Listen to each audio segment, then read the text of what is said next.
nagrarally ha. Dito sa kaba ng Commonwealth Avenue, Quezon City. Ito po ha.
Ay po yung mga nagrarally.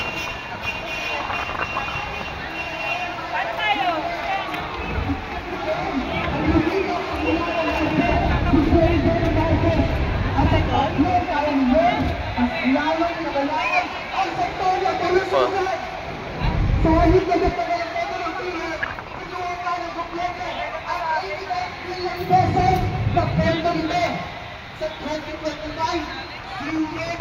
Para sa PhilHealth, ibig sabihin, mas kaunting serbisyo, mas mataas na bayarin para sa nadadalawan.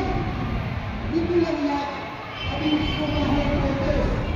Igat kailangan kahit serbisyo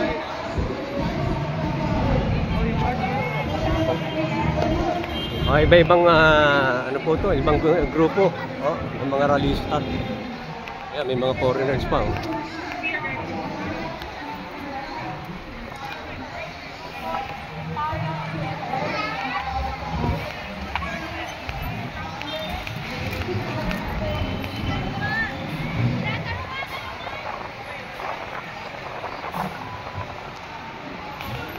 Ito po yung kahaba ng Commonwealth Avenue, Quezon City.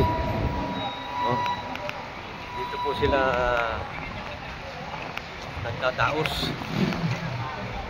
yung mga rallyista ng mga kanilang mga hinanaing.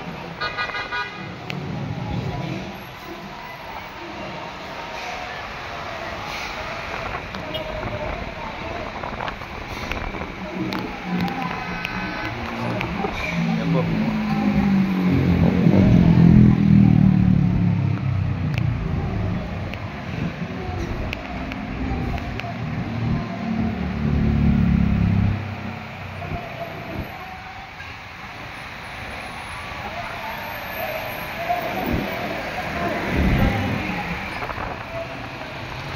Hey.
Po ha.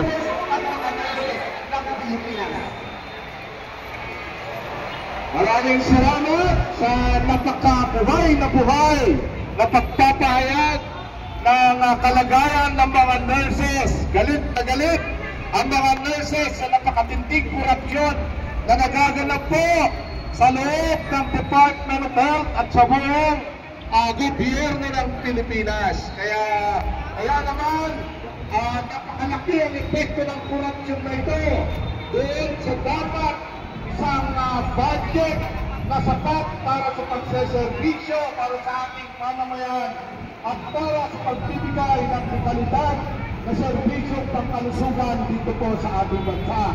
Kaya muli natin sigaw, sahod! Presyo! Marcos singilin! Duterte panagutin! Marcos singilin! Sara libisin! Okay ba? Sige. Practice ulit. Marcos singilin! Sara libisin! Aba, diba? Pinipigilan mo ang paglilitis sa napakakurat ng pangalawang pinakapataas Yan po dami.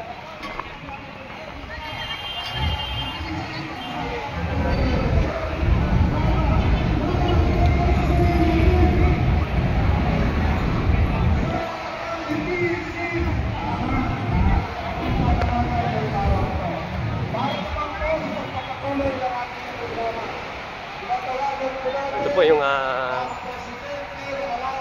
yung Robinson, no?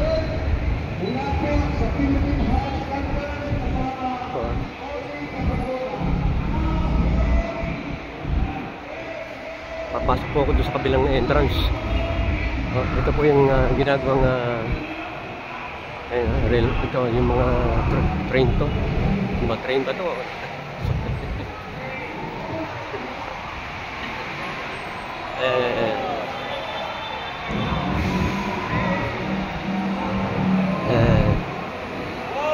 Ito yung mga grupo. Kumakain sila, oh.